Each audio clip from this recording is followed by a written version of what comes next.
Bonjour, bonjour à toutes et à tous. Bienvenue, Bismart, vous le savez, est mondial de l'auto toute cette semaine pour analyser les mutations du secteur, ce défi gigantesque de l'électrification, de l'abandon des ventes de voitures thermiques neuves d'ici 2035. Alors aujourd'hui, on va parler des nouvelles mobilités avec mes invités.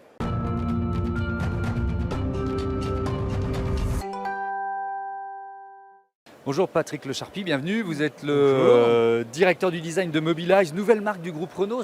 J'ai vu en préparant l'émission que c'était la première nouvelle marque lancée depuis 120 ans. Donc c'est quand même un événement, c'est dire l'importance des enjeux qu'on va détailler ensemble. On va vraiment, vous allez nous faire visiter ce modèle qui s'appelle Duo. Mais d'abord peut-être une présentation générale de Mobilize, c'est quoi?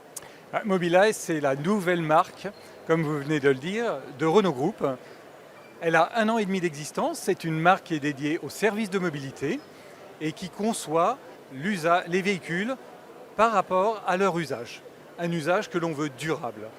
Donc on inverse un peu la logique, c'est-à-dire que nous on a été élevés, moi ma génération, dans la logique de la possession. Là on passe de la possession à l'usage, c'est l'idée de départ. Qu'est-ce que ça change en termes de design, vous qui inventez ces voitures, qui les dessinez, qui les pensez?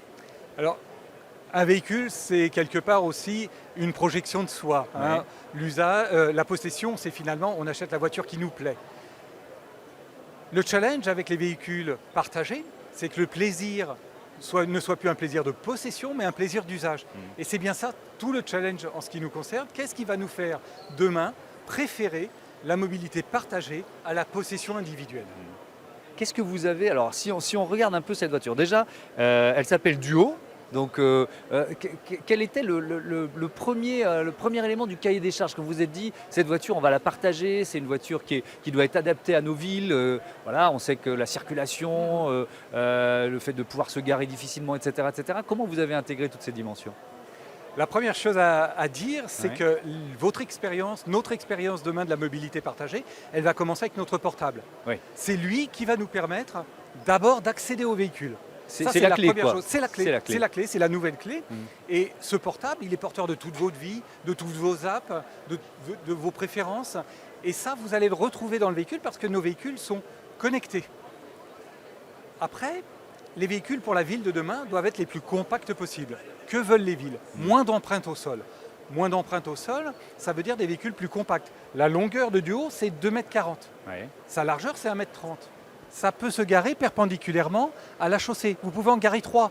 Ces portes en élytre qui s'ouvrent verticalement, elles sont là pour vous permettre de descendre à droite, à gauche, en fonction de là où vous êtes garé. Donc en fait, c'est très très facile d'usage. Designer durable, designer pour l'usage, c'est aussi penser aux petits accros du quotidien. Si vous regardez bien sur les boucliers, là, vous avez un grain qu'on appelle camo, de camouflage, que vous retrouvez aussi ici sur le pavillon de la voiture. Alors on peut approcher là pour bien voir. C'est un grain qui a été développé pour masquer les petits accros du quotidien. Le véhicule doit être tout le temps en bon état. Donc, je peux vous dire que ma voiture, qui est une vraie voiture de Parisien, elle aurait besoin d'un design comme celui-là. Ça masquerait beaucoup de petits grains du quotidien, comme vous dites. C'est un des exemples. La voiture, quand vous regardez l'intérieur, elle est dessinée pour être lavable. Lavable à l'éponge. Et on va même jusqu'à pouvoir écouler l'eau sous les pédales. Donc vous pouvez le laver facilement. Pour un opérateur de mobilité, c'est très important. Il va pouvoir entretenir le véhicule, il sera toujours en bon état, il sera accueillant pour l'utilisateur suivant. Autre attention, vous avez à l'intérieur du véhicule un diffuseur de parfum. Ça, c'est pour pouvoir aller jusqu'au bout de l'expérience de l'accueil du client. Vous savez très bien que vous n'avez pas envie, on a des expériences de véhicules partagés, d'être accueillis par l'odeur du précédent utilisateur. Là, le véhicule sera soigné jusqu'à ce premier accueil. C'est ça, dessiner des véhicules pour le partage, d'être capable d'aller au bout d'une expérience agréable que vous aurez envie de renouveler. Alors on va rentrer à l'intérieur, vous allez nous montrer l'intérieur dans une minute, mais d'abord je voudrais peut-être parler un peu plus généralement de ce que ça représente en termes de stratégie pour le groupe Renault. Aujourd'hui, le groupe Renault réalise 6% de son chiffre d'affaires grâce aux services. J'ai vu que l'objectif 2030, c'est 20%. Donc on transforme un peu le modèle d'un constructeur automobile aussi avec Mobilize. Mobilize est là, la volonté de créer Mobilize de Luca De Meo, c'est d'aller justement vers cette nouvelle forme de mobilité, cette mobilité partagée qui va rentrer dans nos vies de fait. C'est d'abord pour les urbains aujourd'hui. On en parlera dans la seconde partie sur le fait de l'obligation, la nécessité de diffuser finalement ces services et cet autopartage partout dans les territoires. Mais aujourd'hui, c'est quand même d'abord pour les urbains. Est-ce que vous imaginez ce que vous pensez? Ce que l'on est en train de réfléchir, de penser avec Limo, avec Duo, c'est d'abord les urbains. Les urbains jeunes, les urbains non motorisés, qui ne veulent pas posséder de voiture, qui veulent partager. Parce que ça a plein d'inconvénients de posséder une voiture aujourd'hui en ville, mais l'accessibilité à cette mobilité partagée, elle doit s'adresser demain et après-demain à toute la population. Et donc, on va démarrer par l'urbain, puis le périurbain, puis le urbain, puis le rural. On va s'intéresser à l'ensemble de la population. Allez, on rentre à l'intérieur, vous nous faites visiter l'habitacle. Allez-y. Voilà, donc, Duo, deux places en tandem, places en tandem qui vous permettent d'être parfaitement situés au centre de la voiture. Vous avez de la place, vous êtes à l'aise, vous avez de la visibilité à droite et à gauche, c'est extrêmement bien pour la maniabilité du véhicule. Ça vous permet aussi d'avoir une version bento qui a un gros sac à dos derrière qui permet d'emmener un coffre de 700 litres pour la livraison urbaine du dernier kilomètre, mais aussi pour tous les usagers de la ville qui viennent entretenir nos ascenseurs, pour la coiffeuse, qui va chez son client et qui veut pouvoir se garer, et qui a des produits. Voilà. Donc, tous ces utilisateurs qui vont se succéder dans nos véhicules, il faut que l'accès au véhicule leur soit facile, aisé. Cette planche de bord, alors, déjà en termes de design, il s'inspire de quoi? Alors ce tableau de bord, il s'inspire de la culture urbaine, de la street culture des années 80-90. Vous savez, avec les boombox qu'on avait sur l'épaule, là on avait finalement toutes les fonctions d'une chaîne hi-fi dans un seul élément. Et ce tableau de bord, c'est cette idée-là. C'est cette idée d'avoir une seule pièce, extrêmement simple, qui comprend toutes les fonctions dont vous allez avoir besoin pour utiliser le véhicule. Alors concrètement, c'est quoi? Vous mettez le véhicule en marche, première opération, start. Vous voulez aller en marche avant, vous avez un petit logo Play, vous êtes parti pour aller devant, vous vous arrêtez, vous voulez aller en marche arrière, et puis vous avez les fonctions de confort que nous offrons, le siège chauffant, le pare-brise chauffant et la ventilation. Ça, c'est pour le confort thermique. Si toutes ces informations qui sont écrites, si jamais vous avez un doute, si on arrive, c'est la première fois qu'on monte dans Duo, il faut que ce soit ultra simple et facile d'accès et facile d'usage. C'est exactement ça. C'était votre premier défi d'une certaine façon. C'est le premier défi, le premier objectif. Vous avez votre portable, donc votre vie numérique avec vous, et ce portable va aussi vous aider dans la découverte d'autres fonctions de la marque via un petit avatar que l'on a appelé Ludo, et un avatar conversationnel qui va discuter avec vous et qui va vous aider au quotidien dans l'usage du véhicule ou la découverte de toutes nos prestations. Il y a une notion d'émotion, parce que là, on parle beaucoup de l'aspect pratique, mais il faut aussi qu'on ait envie de monter dans la voiture, que cette notion de plaisir, elle soit toujours là. C'est tout le challenge de l'usage partagé. Et il faut que vous ayez envie d'utiliser le véhicule. La première opération, ça passe par le digital. Vous allez pouvoir découvrir le véhicule de l'extérieur, ouvrir les portes virtuellement, voir comment on y accède. Et le design du véhicule, tel qu'on l'a pensé, est attractif et sympathique à l'extérieur, tout en étant un design durable. Mais durable sous l'angle, je suis moderne aujourd'hui, mais je serai toujours moderne dans 10 ans. Parce que le business model de Mobilize, c'est d'avoir des véhicules qui durent, qui vont repasser 2 fois, 3 fois dans notre e-factory de Flins pour être remis à jour, remis en état physiquement, mais aussi de façon connectée. La connectivité va être mise à jour durant toute la vie du véhicule. Ce design, on le veut durable à l'extérieur, on le veut émotionnel. À l'intérieur, on fait appel aux sentiments, on fait appel à notre imaginaire, on fait appel à la sympathie, parce qu'on se veut être une marque accessible et ludique. Vous pouvez peut-être ressortir du véhicule, je vous fais faire des acrobaties, mais Patrick Lecharpier, parce que donc il y a Duo, il y a Limo qu'on voit juste derrière. Il y a quoi encore comme modèle dont on peut parler? Le futur très proche, c'est Limo. Limo, dès cet automne, sera accessible. Donc ça, c'est pour les chauffeurs de taxi. C'est pour les chauffeurs de taxi, les VTC avec une prestation à la hauteur de leurs attentes, une silhouette de véhicule sedan relativement traditionnelle, avec un très grand rayon genoux. Vous avez de la place devant les genoux. Quand vous êtes derrière, vous êtes extrêmement confortable. Et vous avez un grand coffre et une autonomie de 450 km.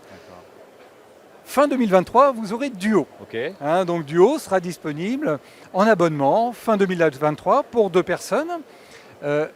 Début 2024, vous aurez la version Bento, donc la version utilitaire, plus pratique, avec une seule personne, mais un très grand coffre, un sac à dos comme on l'appelle, parce que ça correspond vraiment à l'image du véhicule. Ça, c'est le futur programmé de la marque. Mais la marque, elle se projette dans l'après. Finalement, l'après, c'est quoi? Je vous ai parlé d'empreinte au sol. Une empreinte au sol réduite pour 2 personnes. On travaille avec le concept solo sur l'empreinte réduite pour une seule personne. L'idée, c'est de ne prendre pas plus de place que d'être sous un parapluie, sur une trottinette ou un skateboard, finalement. Et pour pouvoir avoir non pas 3 véhicules, mais 6 sur une place de parking standard, avec des véhicules qui sont rangés, un petit peu comme des caddies, vous les garez les uns derrière les autres. On va participer à optimiser l'espace sur la voie publique, à ranger la ville, comme on peut le dire. Et puis, vous voyez derrière vous ces Zileo.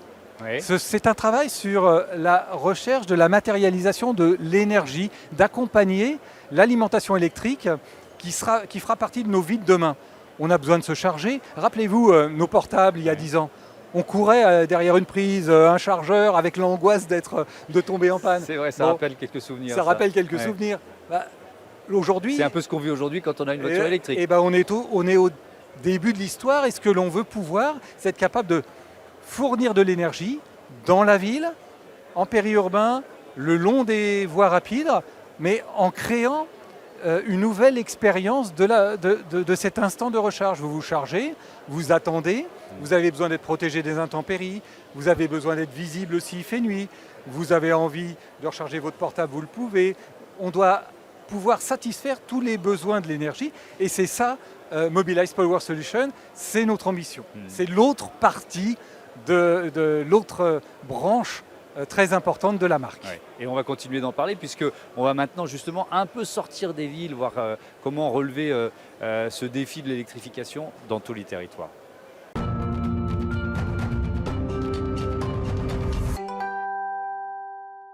Et j'accueille tout de suite Virginie Boutueil. Bonjour, bienvenue. Vous êtes chercheuse en socio-économie de la mobilité et directrice adjointe de l'Institut de la mobilité durable. On va commencer par présenter cet institut. C'est quoi l'IMD ?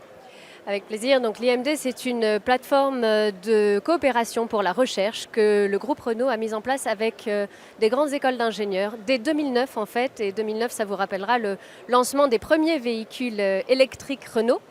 Renault s'était dit à l'époque qu'ils auraient besoin d'accompagnement, notamment d'accompagnement de chercheurs en sciences sociales, pour réfléchir aux nouveaux usages de ces véhicules à la technologie nouvelle, pour réfléchir à leurs nouvelles inscriptions territoriales, aux nouveaux modèles d'affaires, ainsi qu'à leurs impacts environnementaux et en termes de matières premières. Donc c'est ce que fait l'IMD depuis 2009 aux côtés de Renault. Oui. Alors on va évidemment beaucoup parler de ces nouveaux usages. L'idée, c'est aussi de former des cadres, de former des scientifiques. Il y a cette dimension-là ? Exactement. Donc en fait, en s'adossant à des grandes écoles d'ingénieurs comme l'école des ponts Polytechnique, l'école des mines, les Télécom Paris, les Arts et Métiers Paris, on comprend aussi qu'il y a tout un enjeu de formation de cadres à l'intérieur de Renault et de cadres à l'extérieur. L'idée, c'est de faire bénéficier le plus rapidement possible les formations destinées à ces gens-là des recherches que nous produisons dans le cadre de l'Institut de la mobilité durable. Et on comprend bien que c'est tout le système qui est en transformation. Quand on a affaire à des nouveaux véhicules de ce type, à des nouveaux services sur lesquels adossés à ces véhicules, c'est l'ensemble du système qui a besoin d'être transformé, et donc les compétences aussi. Patrick Lecharpy, c'est un mot d'innovation quand même. Vous pouvez reprendre le micro, il faut vous passer le micro l'un à l'autre. C'est évidemment, on parle d'électrification massive de nos villes et de nos territoires. C'est l'horizon, et c'est l'horizon à relativement court terme. L'innovation, elle prend quelle part là-dedans ? Vous, dans ce que vous imaginez, dans ce que vous créez chez Mobilize ?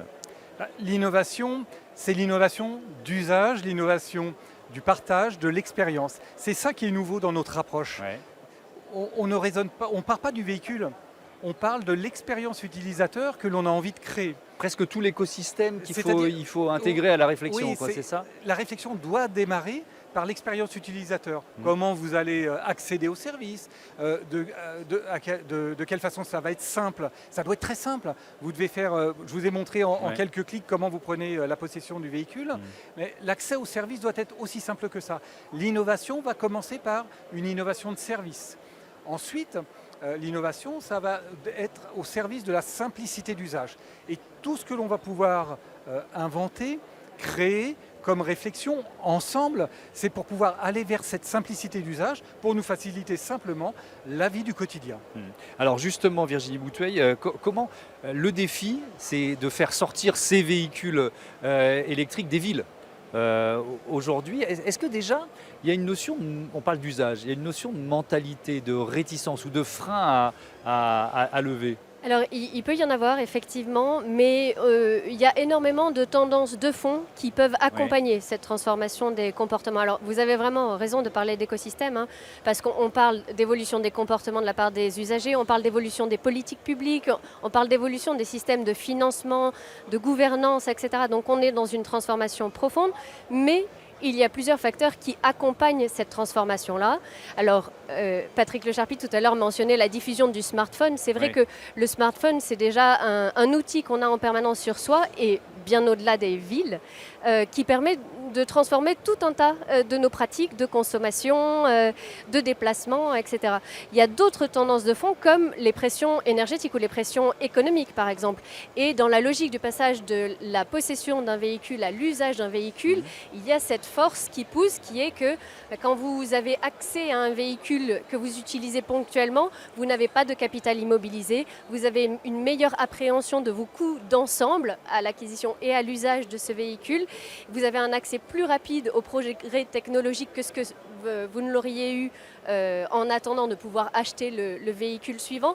Donc on sent qu'il y a des tendances de fond dans l'économie, dans la société qui accompagnent ces transformations de comportement pour lesquelles, bien entendu, il y a aussi des résistances. Hein, Et on est sur un phénomène mondial, c'est-à-dire qu'on n'est pas du tout ni que sur un phénomène qui concerne les pays développés, ni sur un phénomène qui concerne que les villes.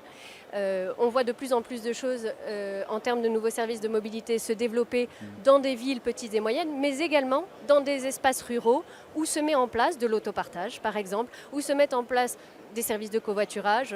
Ça veut dire qu'il y a une demande de ces nouveaux usages que vous voyez vraiment, la tendance elle est très claire, elle est constante, ou alors on est quand même dans une période particulière, compliquée, bousculée, il y a des moments de creux en quelque sorte, quoi. Non, elle est massive et encore une fois à l'échelle mondiale. Donc les travaux de l'Institut de la mobilité durable ont permis par exemple de suivre le développement des plateformes numériques, donc smartphones, de mobilité partagée dans le monde. Et on se rend compte qu'on est sur un rythme du triplement du nombre de plateformes de mobilité partagée en 2 ans. Et avec énormément de plateformes qui comptent d'ores et déjà plus de 10 millions de téléchargements, plus de 100 millions de téléchargements et bien sûr Uber que nous connaissons a plus de 500 millions de téléchargements. Ce qui est intéressant, c'est de voir que ces plateformes concernent presque tous les pays du monde, 120 pays dans le monde, concernent déjà plus de 800 villes à plus de 500 000 habitants et elles portent sur des services d'autopartage, de partage de vélos, de partage de trottinettes, etc., mais aussi de taxis, de VTC.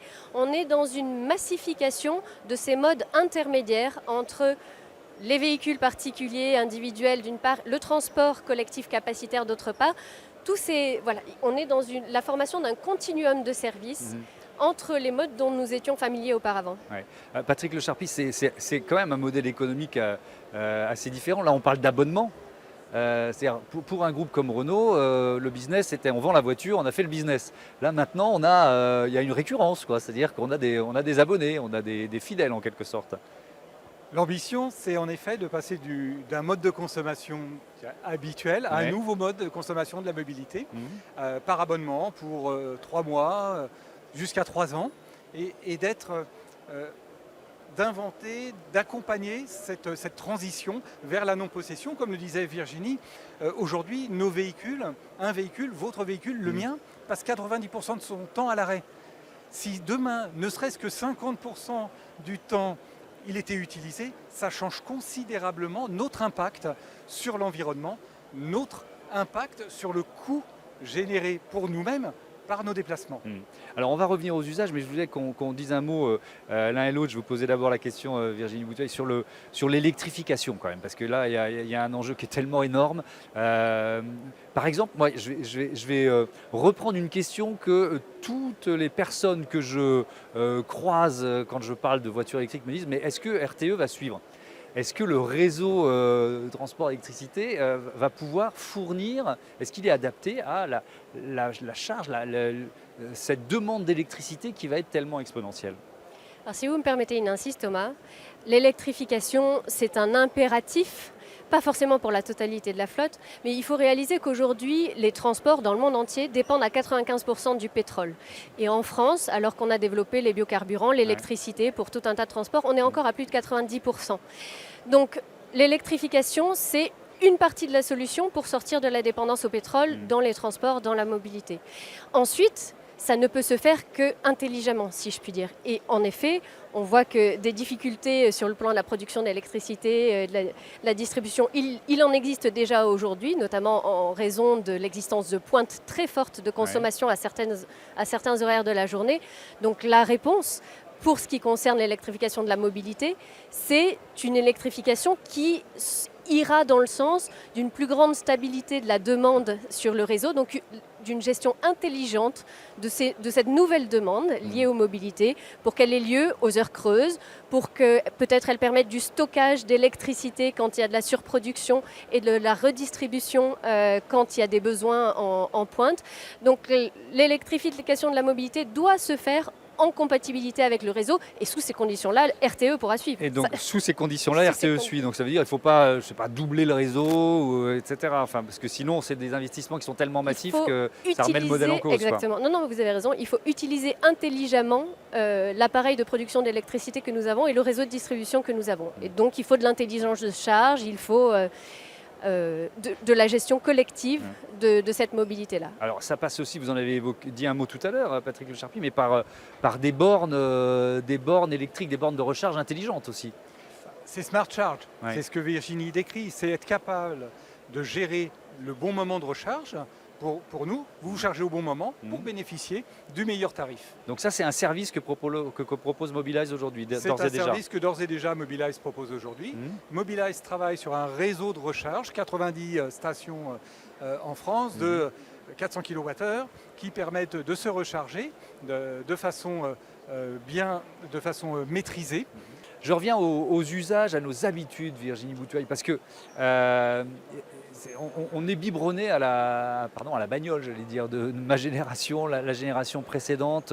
On est biberonné à un usage de possession, on en parlait tout à l'heure. Même, j'allais dire que la voiture, c'est le prolongement de la maison pour énormément d'utilisateurs. Donc comment intégrer ça, comment aider les mentalités à changer pour accepter l'autopartage, pour accepter d'être dans un usage finalement plus raisonné de la voiture et de la mobilité?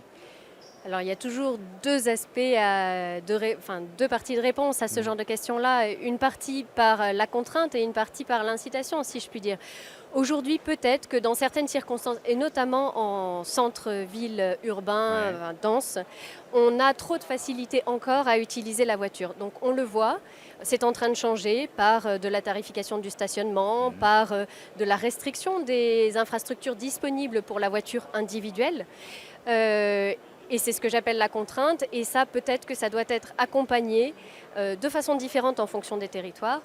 Mais c'est ça qui peut accompagner les changements de comportement. Mais l'incitation est importante. Et la pédagogie, finalement, ça se rejoint. Alors, incitation et pédagogie, ça se rejoint. Exactement. C'est-à-dire que toute une partie des gens qui utilisent la voiture et qui possèdent une voiture, aujourd'hui, ont des surcoûts à l'usage et à la possession de la voiture qu'ils pourraient éviter et dont ils ont une moindre connaissance. Enfin, c'est très compliqué de consolider tous les coûts, tout ce qu'on dépense pour une voiture à l'année, et l'assurance et le stationnement et l'entretien, etc. Donc il y a de la pédagogie autour de ça et il y a l'offre de solutions alternatives et c'est là que je parle plus d'incitation, donc d'où le rôle non seulement des designers, des constructeurs, des fournisseurs de solutions de mobilité, mais aussi des pouvoirs publics à à mettre des dispositifs de régulation favorables à l'offre d'alternatives attractives, d'alternatives qui soient flexibles, qui soient souples et qui soient agréables, qui correspondent bien aux besoins et qui soient fournies à des tarifs intéressants pour les usagers. Et on en revient, Patrick Lecharpy, au design finalement, à votre cœur de métier. Il faut la rendre sexy, la voiture, quoi. Il faut en avoir envie, il faut avoir envie de l'utiliser, il faut qu'elle vous plaise, il faut qu'elle satisfasse vos besoins d'usage et il faut qu'elle soit toujours dans la meilleure condition. Est-ce qu'il faut aussi, parce que là je parlais de pédagogie, vous nous dites on ne se rend pas compte quand on achète une voiture finalement de ce qu'elle nous coûte en général sur une année et puis même de ce qu'elle consomme, de son bilan carbone. Est-ce que cette dimension-là finalement ça fait partie des services que vous pouvez proposer à vos abonnés? C'est-à-dire savoir ce qu'on économise en carbone d'une certaine façon quand on utilise les services de Mobilize. Alors, nous travaillons sur le cycle global.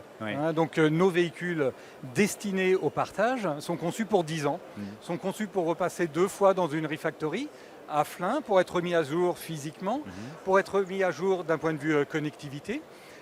Et ça va nous permettre de pouvoir offrir à nos clients le meilleur bilan carbone dans leur usage. Ils vont pouvoir le contrôler, le suivre grâce à notre petit avatar qui finalement va les accompagner de façon C'est presque un jeu à ce moment-là. Quoi. Oui. Je vais être meilleur que la dernière fois, c'est consommer encore moins que la dernière fois. C'est consommer, on voit bien la capacité qu'ont nos nouvelles applications à nous aider à avoir des comportements plus vertueux dans l'usage, à susciter de nous garer au bon endroit pour faciliter la recharge. Alors ça a un avantage pour l'opérateur. Il ne va pas avoir à déplacer la voiture pour la recharger. Ça a un avantage. Il faut que ça ait un avantage pour l'utilisateur. Il faut que ça lui donne un certain nombre de points dans cette application de mobilité. Quand on parle de gamifier l'usage, quand on parle d'inciter, de nous inciter à de meilleurs comportements, ça en fait partie. Je peux vous dire que quand on a une voiture hybride, en ce moment, vu les difficultés à faire le plein et le prix de l'essence, Virginie Boutouet, je vais reprendre le micro, on est très très joueur. Hein. On essaye vraiment d'être sur l'électrique le plus longtemps possible. Je vous rends le micro parce que votre institut de la mobilité durable, évidemment, il est là aussi pour, vous nous l'avez dit, imaginer nos usages, imaginer les voitures et les usages de demain. Ça passe forcément par des voitures de plus en plus connectées, ça rejoint ce que vous disiez c'est notre smartphone qui est la porte d'entrée, c'est une obligation. Pour une partie, oui, et notamment pour tout ce qui sera mobilité partagée, où on comprend bien qu'on sort de l'anecdotique quand on arrive à mettre en réseau ces véhicules, quand on arrive à donner de l'information en temps réel sur la localisation de ces véhicules, leur disponibilité, ça suppose etc. que les territoires, les collectivités locales suivent aussi. Alors, parce qu'il y a des infrastructures à mettre en place. Toute la question est posée de la répartition de la charge dans l'équipement en infrastructure, en infostructure, entre la voiture ou les mobiles et l'infrastructure, la ville, les routes, etc. Donc ça, ce sont des choses qui sont en train de se négocier petit à petit, chemin faisant, avec des options relativement différentes qui sont prises, mais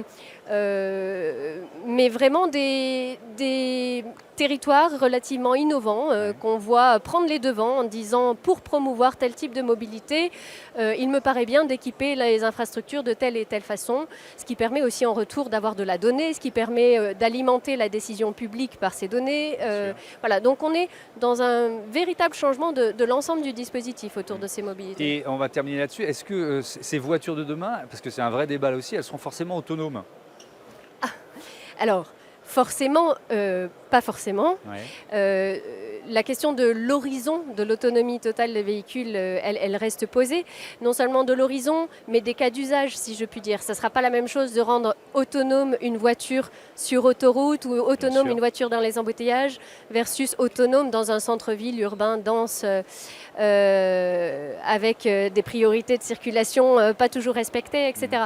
Donc, il y a énormément de choses à faire en matière d'évolution des services, des comportements, des politiques publiques avant même de penser à l'autonomie. Ensuite, l'autonomie, c'est un chemin qui suit son cours et elle ira dans le sens d'une réduction peut-être des coûts d'usage de services de mobilité, peut-être dans une amélioration de la performance énergétique des véhicules, etc. À voir.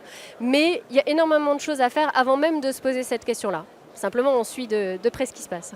Merci beaucoup, merci à tous les deux d'avoir participé à ce Smart Impact ici au Mondial de l'automobile dans l'espace Renault. Notre soirée spéciale continue évidemment sur Bismart. Salut.